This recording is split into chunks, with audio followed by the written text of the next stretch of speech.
This is Burlington, and here we are in the Channel 17 newsroom again with our ongoing series, Nuclear Free Future Conversation.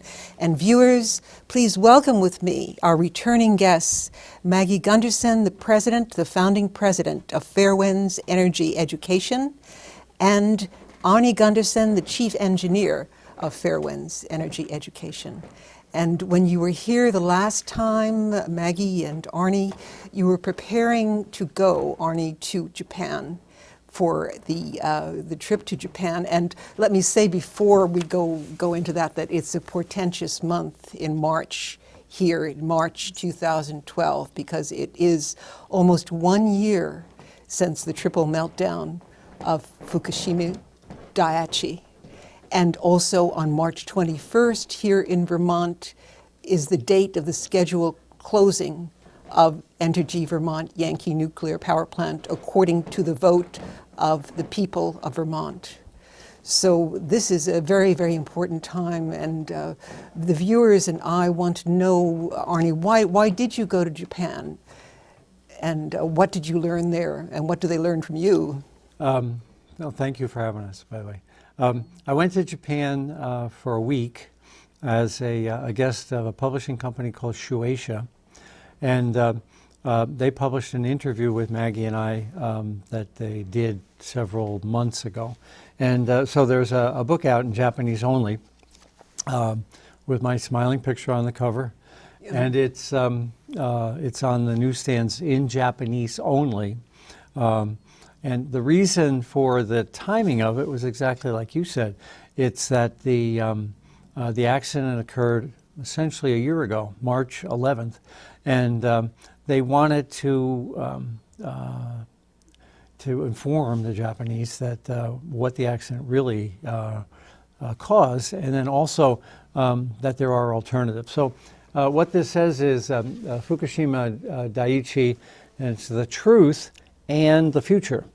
So it's a look ahead at alternatives to these huge nuclear generators, and that the Japanese do have alternatives that can be non-nuclear if they choose. Okay, and we have titled this program Fukushima Daiichi, an accident waiting to happen. Now, you address that in the book, and you've addressed that issue in a lot of your writing and interviews. And can you tell me why did this happen? And Maggie, please help us on this. Go ahead. Okay. Well, it happened in part because of mechanical things and a tsunami, but really at the bottom of it was just a total breakdown in organization. That the Japanese knew this was happening, and because of something we call the echo effect, the industry and the regulators are sharing the same story, which is not necessarily accurate. What we were able to show in the book, and then separately in this the report that we put together after the book came out, is that the regulators really aren't regulating, not just in Japan, but worldwide. And they knew that a tsunami could occur, and yet they did nothing to prevent it. They knew that the Mark I containment was weak, and yet they continued not just to run it for 40 years, but then they gave it a license extension. Some of this is in your Greenpeace report. You have a report that is part of a Greenpeace report for the Greenpeace International, and yours is entitled "The Echo Chamber Effect," right? Yes. And in that, you report that only a month before they had gotten the watchdog agency equivalent to the NRC, the Nuclear Regulatory Commission here in the United States, had gotten a report that Fukushima Daiichi could not sustain an earthquake of that power. It actually started 20 years before, and then 10 years before, and then 3 or 4 years before. And actually 8 days before the tsunami hit, the TEPCO, the owner of the power plant, convinced the Japanese regulators that there really wasn't enough data on this tsunami and they needed to study it further. And that until the studies were done, they didn't have to do anything to the power plant.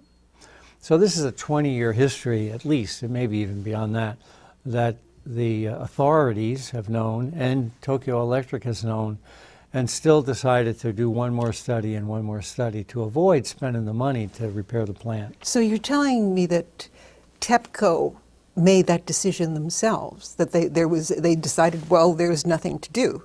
But who is the oversight agency? Don't they have anybody to answer to? Well, there's two. There's NAIS, which is the National Atomic... NISA. NISA, I'm sorry, NISA. Sorry, flipping my acronyms. Which is their regulator like the NRC in Japan. And then there's the International IAEA. But the International IAEA is not a regulator. It's chartered by Congress, by the UN. And its mission under that charter is to promote nuclear power worldwide. And everyone thinks the IAEA is regulating, and they are the ones who said repeatedly that the Japanese had the best tsunami protection and earthquake, seismic protection in the world. Yeah. And there's nothing on the record within the United States or within the IAEA records that before the earthquake anybody expressed any reservations about these power plants. Of course, as soon as the earthquake occurred, now everybody says, well, it's the Japanese system, it can't happen here. But it was interesting, in the heat of the moment, the NRC released some emails just this week, and one of the NRC senior staffers blurted out that the Mark I containment is the worst containment design he's ever seen. Now, for 40 years, everybody's known that, but everybody's ignored it. And yet, literally on the 12th, one day after the accident, the NRC is saying in their own private emails that this is the worst containment that's ever been designed. And isn't it correct that that's the same, that Fukushima Mark I design is the same as Vermont Yankee and the same as 23 other plants in this country? That's right. Breathtaking, isn't it? It is breathtaking, and it's so alarming because the IAEA also continued, when they went in to monitor the meltdown, they continued to issue statements saying that Japan TEPCO was handling the disaster in a very good way.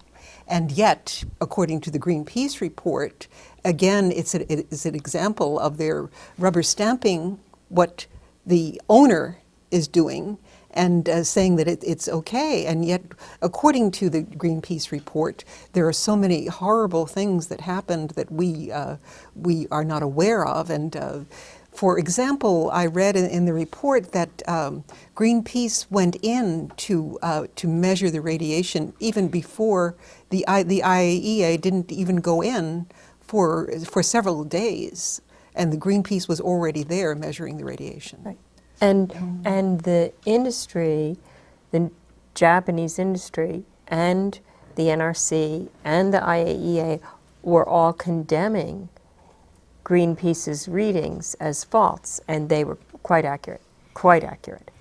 And as a matter of fact, the Japanese kept the Rainbow Warrior at least 20 miles away from the shore. That's their boat that they were trying to get in and find out the contamination that was in the Pacific Ocean.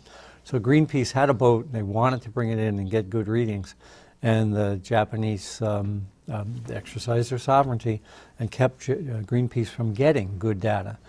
Despite that, Greenpeace had the first volunteers on the ground and accurately was measuring stuff days and weeks before the IAEA. The report says the IAEA came in, agreed with Greenpeace, and then changed their mind 2 days later and said, oh no, it's really not a problem, under pressure from the Japanese. From the Japanese government, not the people, but the government. One of the things that startled me is after, 10 months of showing real problems, in December, the IAEA substantiated TEPCO's false announcement of a cold shutdown. And Arnie can speak to the technical aspects of that, but it's impossible to have cold shutdown. This plant can't be totally turned off. All the mechanisms for doing that are broken. Yeah, the nuclear core, when you have a cold shutdown, assumes that the nuclear core is in the nuclear reactor. And that, of course, doesn't happen if you have a meltdown. If the nuclear core is not in the reactor, it's impossible to have a cold shutdown. And yet, when Tokyo Electric announced it, the IAEA said, "Isn't this great?" The United States States Department said, "Isn't this great?" Everybody just kind of jumped on the bandwagon to make this problem go away. And are they sticking to the story that they do have a cold shutdown at the moment? There's been some near misses in the last couple months, and people are talking about, well, it's a cold shutdown, but it's very fragile. And that's, the Japanese have actually said, well, it's fragile, but it's cold shutdown. And those two words don't go together. Cold shutdown means stable, fragile means fragile. So basically it was designed to placate a bunch of people and make the Japanese think the issue's over, which is one of the reasons why I went over there, was to tell them the truth. What happened, that the regulator was cozy with Tokyo Electric, and that the plant design was inadequate from the start, and that everybody knew a tsunami was likely. And I think I was really well received at the Japanese Press Club, and I also met with the Japanese Bar Association, and about 10 other publications in hour-long interviews while I was over there. And it was a message they need to hear, and I was glad I could do it. And the people are hungry for the truth. Isn't that so? I mean, they are so distrustful of what the authorities have been telling them since the meltdown, and that the emergency planning situation was dismal on March 11th. And in the days afterwards, one of the most distressing things I read in the Greenpeace report was that they didn't provide the potassium iodine to the people who were the most susceptible to the radiation. And tell us about the potassium iodine. Well, the potassium iodide is a pill that can prevent iodine, the radioactive iodine, from being absorbed into your thyroid. Your thyroid will suck in the iodine that's released, and the potassium iodide will fill that in ahead of time so that children's thyroids especially cannot be compromised. They had 10 days where they debated whether they should even put this out there and let people have it, and then they decided they would, and then it was delivered to the prefecture and to the different towns, and then they said, oh no, don't give it out yet, we might upset the people and they'll get worried. Well, you need to have that in the first 24 to 48 hours to fill the thyroid with safe iodine, and that wasn't done. That wasn't done, and there's a similar issue here in the U.S. Under President Bush, he took steps in certain areas of the country, recalled their supplies of potassium iodide because he did not want the nuclear industry to be viewed as a threat to anyone's health. I well remember that, and because I was in the New York City area, at Indian Point, about 30 miles, I believe Indian Point is from New York City, and everybody was clamoring for the potassium iodine because we were afraid of the terrorist threat of bombing the nuclear power plant. And that was the reason that President George W. Bush withdrew the potassium iodine, because he said he didn't want the people to be alarmed, right? Not to worry. Not to worry. Yeah. And now the Nuclear Regulatory Commission is saying, well, maybe we should make plans to get potassium iodide out beyond 10 miles after Fukushima. Taken a year after Fukushima and taken 40 years for those of us who thought the tablets should be readily available. But now finally the NRC is saying, my God, we might need them out beyond 10 miles. We better stock more. I can't remember the NRC inspector's name. I don't know if you remember it, but there was a particular NRC inspector who went to the mat about the potassium iodide. He had done all this research, and he tried to get the NRC to recommend that this was out there, and to put it out there, and to get it in every town near a nuclear plant. And because they didn't want to alarm, and this is like 20 years ago. Yeah. Did they fired him, didn't they, at first, I think? Oh, they put him in a corner office for the rest of his career. Yeah, and didn't let, but he really was a whistleblower in bringing this issue forward, and I'm sorry I can't remember his name off the top of my head, but I really commend his effort. Well, so far now with this, we're learning that the emergency planning was so bad in Japan that the treatment of the people, that politics went above the concern for the health and safety of the people, and that this was definitely augmented by the oversight agency, NISA, right? NISA. NISA, N-I-S-A. And now, when you were there, Arnie, were the people aware of all of this when you were speaking to the audiences there, or what? Well, when I talked to the Japanese Press Club about the close association between Tokyo Electric and their own legislature, there were a lot of smiling, nodding faces. They all recognize that Tokyo Electric is the big dog, and the legislature does what Tokyo Electric wants. You know, the other example is in compensation of victims, which the Greenpeace report talks about as well. They don't have Price-Anderson, which is the nuclear insurance policy here in the United States, where utilities have very little to lose if there's a nuclear accident. Right now, all of Tokyo Electric is on the hook and is likely to be nationalized. But Tokyo Electric doesn't want that to happen, and they're pushing really hard within the legislature to get cash infusions from the state without being nationalized. But the reason they're hemorrhaging is because they've got thousands and tens of thousands of people who need these payments. And yet a lot of them, after 6 months out of their home, they're given a token $1,000 payment to try to make up for the losses.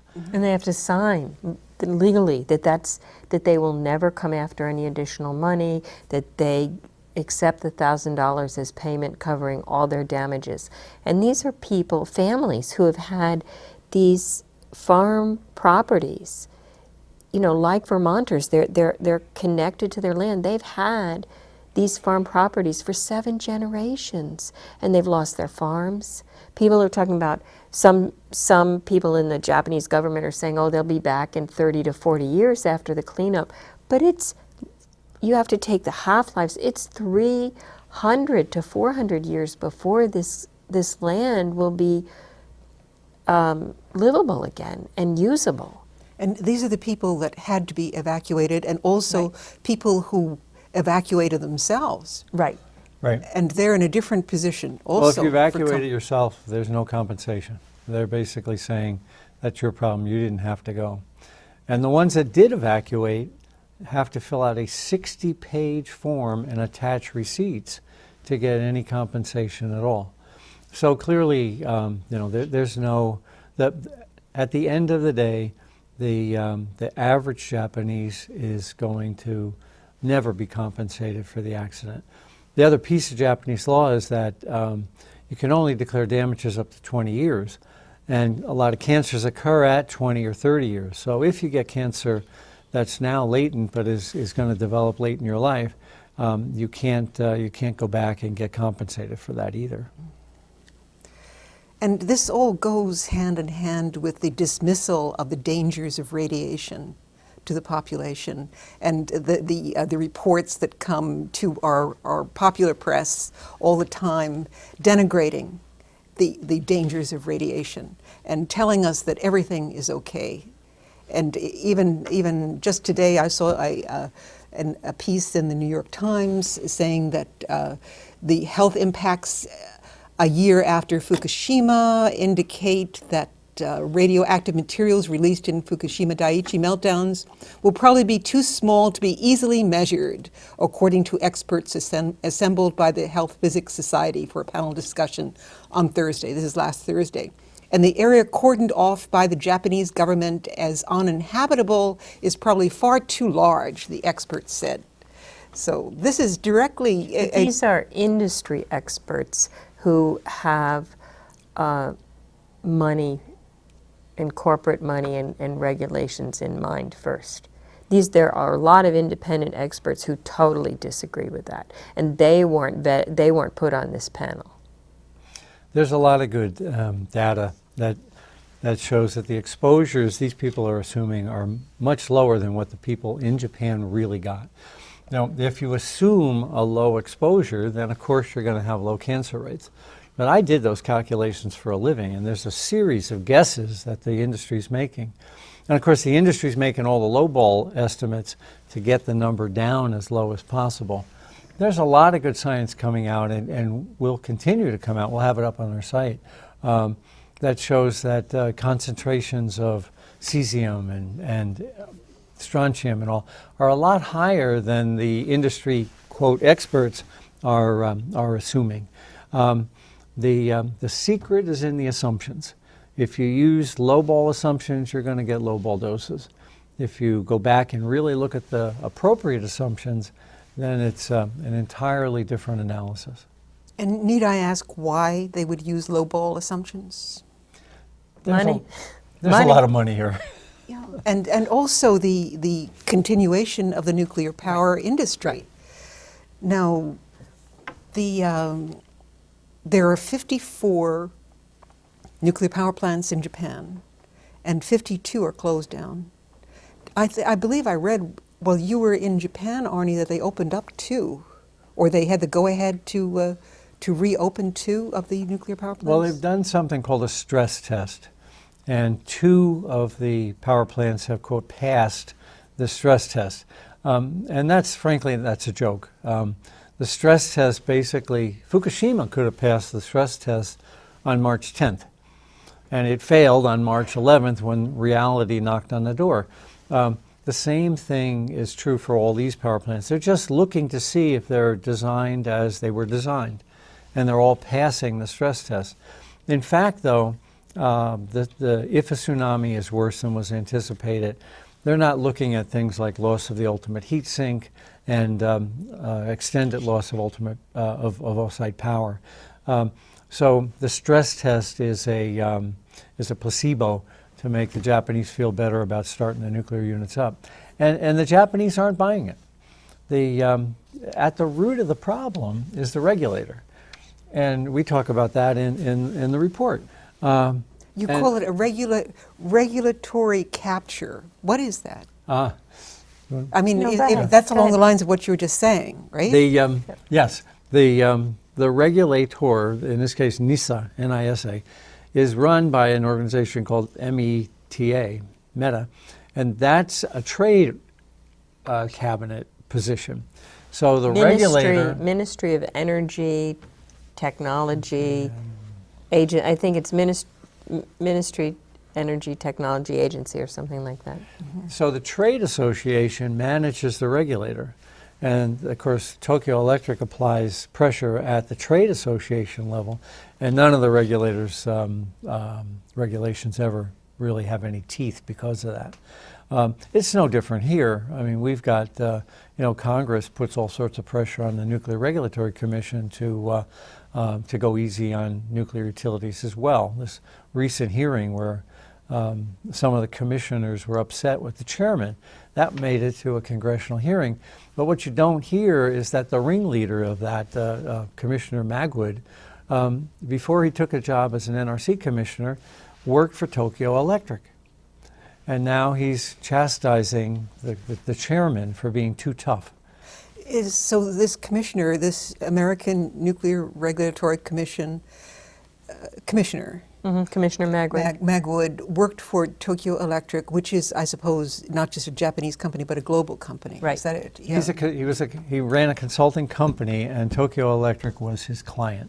Mm-hmm. And I'm not sure in what capacity, but Huffington Post did a big piece on it. Commissioner Magwood was objected to by 100 different environmental organizations. They basically in his appointment. They basically felt his appointment was the worst appointment ever for an NRC commissioner, and the Senate and the House unanimously accepted him anyway. That gives you an idea of the pressure that the nuclear utilities put on Congress. So to claim that we're any better than the Japanese... Unanimously? Unanimous consent. You mean our own congressional delegation participated in his endorsement? It was unanimous consent, and I don't think that means a vote. I think if you don't disagree, it goes through. Nobody disagreed. Well, that's shocking. I think that we need to have some meetings here in Vermont with Congressman Welsh and Senator Sanders and Leahy. That's Okay, definitely. It's playing the corporate game. Definitely. It's playing right into it. And Commissioner Magwood also wanted to be head of the commission. Isn't that so? Yeah, This he is something did. that I read last December. Yes. Yes. what Behind the about scenes, that? behind the Yeah. scenes, the industry was saying, well, you don't have to throw Chairman Yasko out. Just make him a commissioner and put Commissioner Magwood in as chairman. So they wanted to revolve the position. So, yeah, the guy that 100 environmental organizations opposed, the industry was lobbying to put in charge of the Nuclear Regulatory Commission. And they almost got their way. Yeah. And when he didn't get his way, then that was that whole fiasco where he went to Congress with the other commissioners, 3 of the other commissioners, so 4 of them, against Chairman Yasko, and they tried to have him removed because they said that he was blocking industry initiatives. Yes, and in the meantime, they found time to give a 20-year extension to Entergy Vermont Yankee here in Vermont, and they're going around giving extensions. There's shock on that one, right? On the extension for Vermont Yankee in terms of the NRC, those behind-the-scene notes that came out. Tell us about that. Well, of course, the accident occurred on the 11th, and the NRC was about ready to relicense Vermont Yankee for another 20 years, and they put it off for a couple of days, and they wanted to, I think within the NRC they wanted to see if there were any lessons that applied, but another commissioner whose name I can't pronounce, it starts with an S and there's a V in it, and anyway, one of the women commissioners on the NRC commission said, you know, no, it's not going to happen. We've licensed this; it's going through. So on the 16th, 5 days after the accident, Vermont Yankee got its license. Even though on the 12th, we've also found an NRC email saying that the Mark I containment, which is what Vermont Yankee has, is the worst containment in the world. And then there was the internal email that surfaced said, well, was between the commission and the staff, and does this mean that the staff is going to reapprise Vermont Yankee and some of the other plants, the Mark I BWRs, in light of the issues at Fukushima? No, this just means we're holding off for political expediency, basically, is what it said. That we're just holding off right now until the tenor calms down a little bit. Going back to the topic, an accident waiting to happen, these are all horribly shocking things that have been going on after Fukushima and before it. And many people also think that our nuclear power reactors here in the United States are accidents ready to happen. Mm-hmm. And your expertise on that Mark I goes back to over 40 years ago. This is just terrible. And at the same time, things are going on, it seems the same as, like, for example, there was an agreement between England and France recently. The 2 leaders, Sarkozy and the Prime Minister of England, agreed on AREVA, on bringing in more AREVA nuclear power reactors to England. And so they seem to be going in lockstep into the future without any kind of a conscience about what has happened in Japan. You know, it just takes, you need to look at the future with a different paradigm than the past. And I think all the political leaders in the West think we need these huge power plants. But the paradigm's different now. With distributed power and with smart grids, we don't need huge power plants that are far away from cities. We can have distributed generation that's in the city or near the city that actually reduces the amount of total power consumption because you don't have all the power line losses and things like that. But our leaders are so locked in to these the huge companies that make these power plants and pay their campaign contributions, that they are stuck in the model of building huge power plants that cost $20 billion. Yeah, one of the guests on this Nuclear Free Future conversation was an Indian activist, Ms. Patel, who was telling us about the largest computer nuclear reactor in the world, which was being built in this rural area and decimating the mango plantations, and also people who are being killed, and their land is being taken over by eminent domain there by the government, because the government is sponsoring the nuclear power reactors in India. So this is another example of things going on, same as and worse. And also, I believe somebody questioned you after our last program about Bill Gates being involved in Yes. In the nuclear power industry now, and we did check that, Arnie, and you and I about it, and he's pushing the depleted uranium nuclear power reactors, and also doing the research and development with China. Well, he's also doing these small reactors, these small modular reactors, and he's supporting that concept. So, you too can have one in your backyard, Margaret. Little communities and towns that would want to have them could have them. One of the things, when we look at stuff in the U.S., Daily Kos had an article today about a plant in South Carolina that sits below a dam, and it's an earthen dam that is failing. And the NRC, which rarely gets concerned about anything, is very concerned about this dam. And below it sits 4 nuclear plants. And here are these reactors below it, and if the dam fails, it would cause a 32-foot tsunami, a wave that would come down and flood over this 4-foot wall that protects these plants downriver. So, over and over again we hear the industry say, oh, we can't have a tsunami in this country. But we can. And, this accident at Fukushima and is still accidents waiting to happen in this country because the regulator hasn't done its job and the industry is not proactive. And I don't think it ever will be. We've come up with a couple reports on our website. One is about the bolts on top of the nuclear reactor getting overpressurized, and actually the containment and lifting. That's something the industry has known about for 40 years. Another report we had on the website is at the bottom of the nuclear reactor, on a boiling water reactor, there's about 70 holes.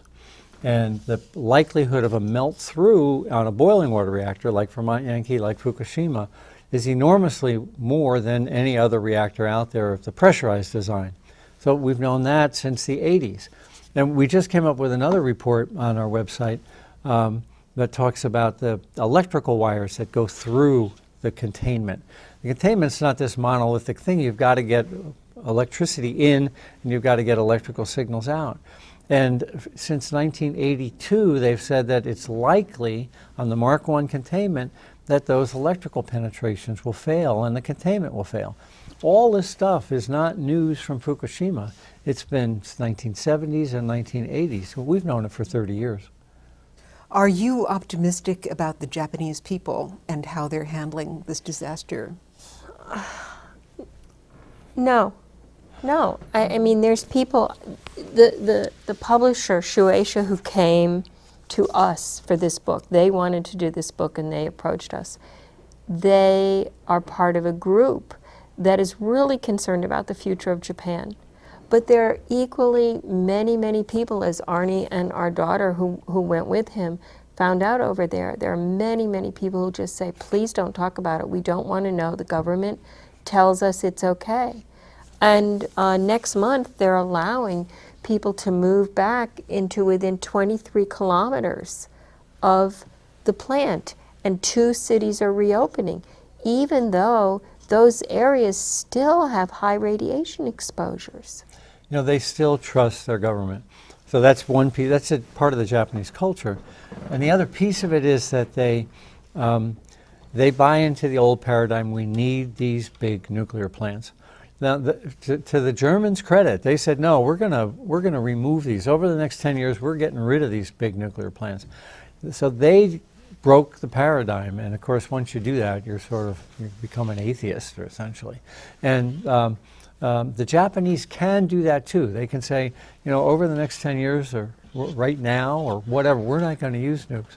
But they're being told by Tokyo Electric and their government that, oh my God, the world is going to end if we don't have them. In fact, it's going to be tough. It's going to be tough one way or the other, and it's tough now, thank you, Fukushima. So that the net effect is that they have a choice to move forward with a new paradigm and potentially make a lot of money selling it to the rest of the world, or they can buy into the old paradigm and go back into making nuclear power plants. That was why we chose the title of the book. It's The Truth and the Future.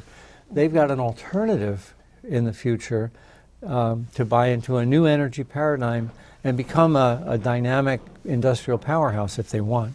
Now, they can be the cutting edge in the world economy.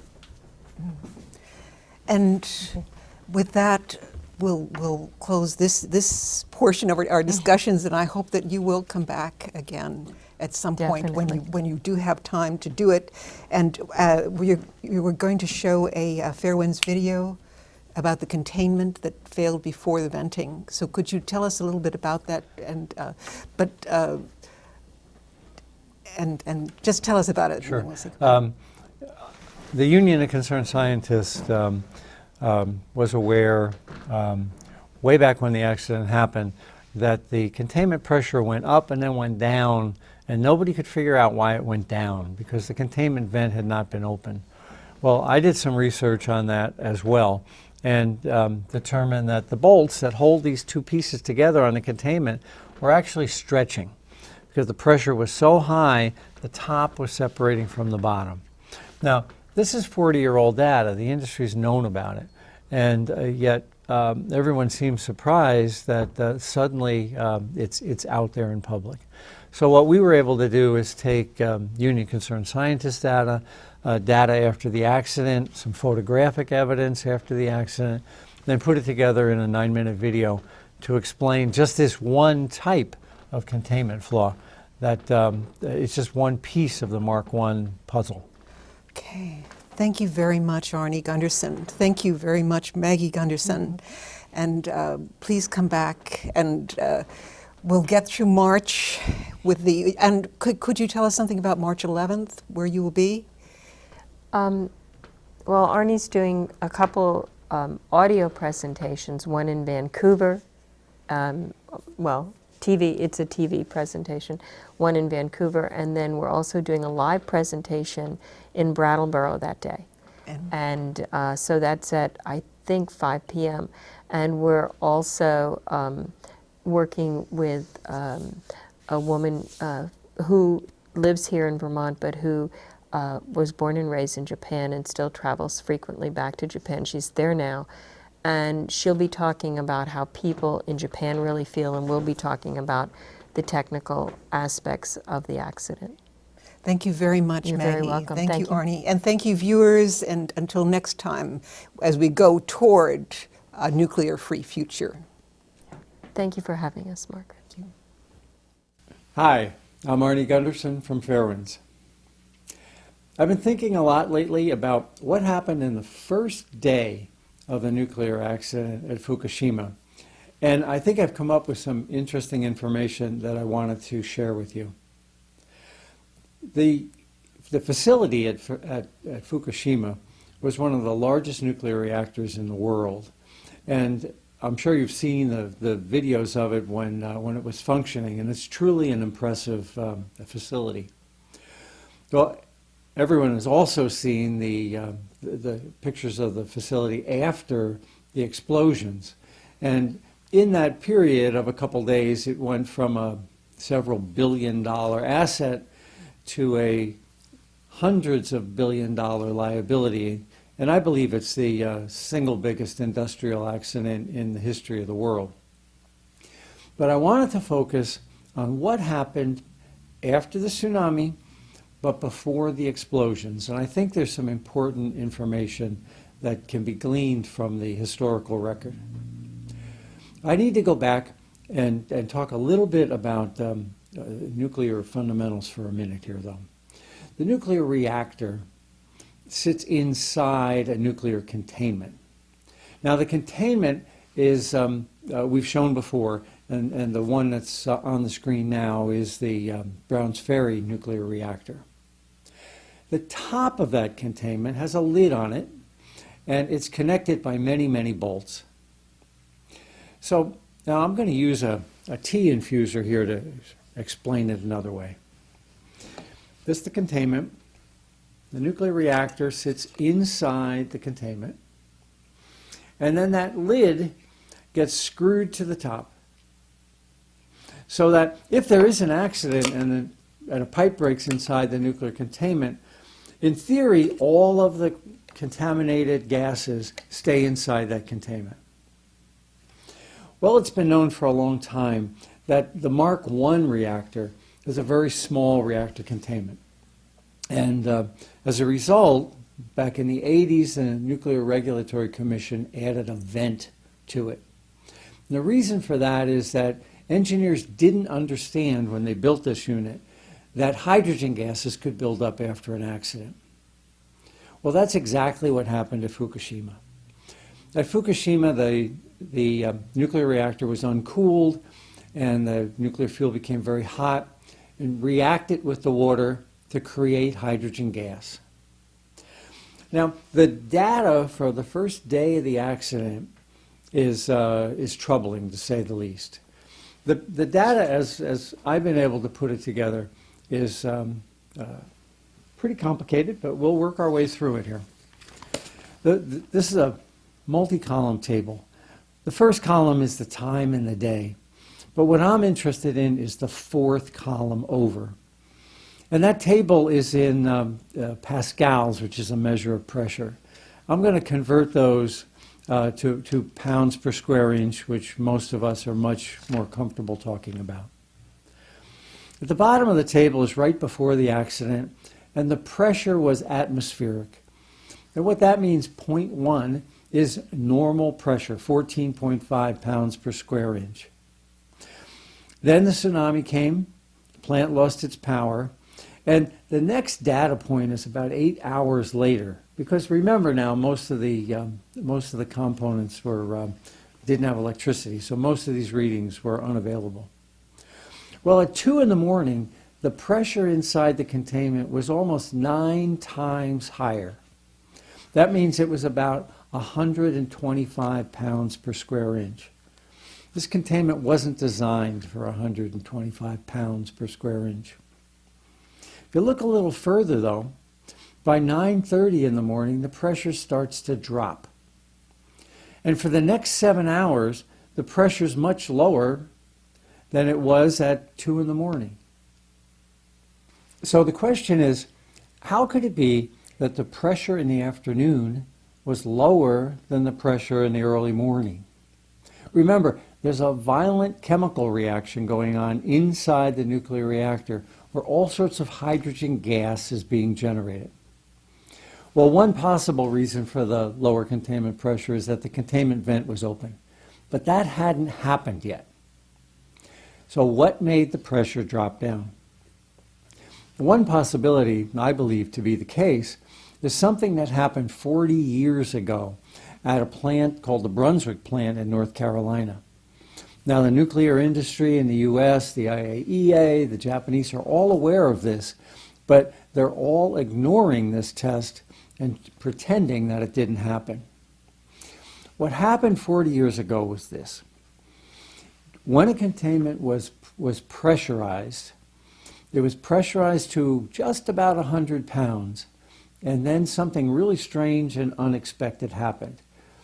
The top, the head of the containment, began to lift off of the bottom of the containment. getting back to my mug here, what happened was that the bolts that hold the top to the bottom began to stretch. And the top lifted and allowed the gases to slide out. That held the pressure in here at 100 pounds, even though gases were being pumped in. Now, this was not an accident. This was pressurized with normal air. It was a test. But the containment at Brunswick began to leak at around 100 pounds per square inch. Let's look at that table again from Fukushima. Where did Fukushima settle out at? Just about 100 pounds per square inch.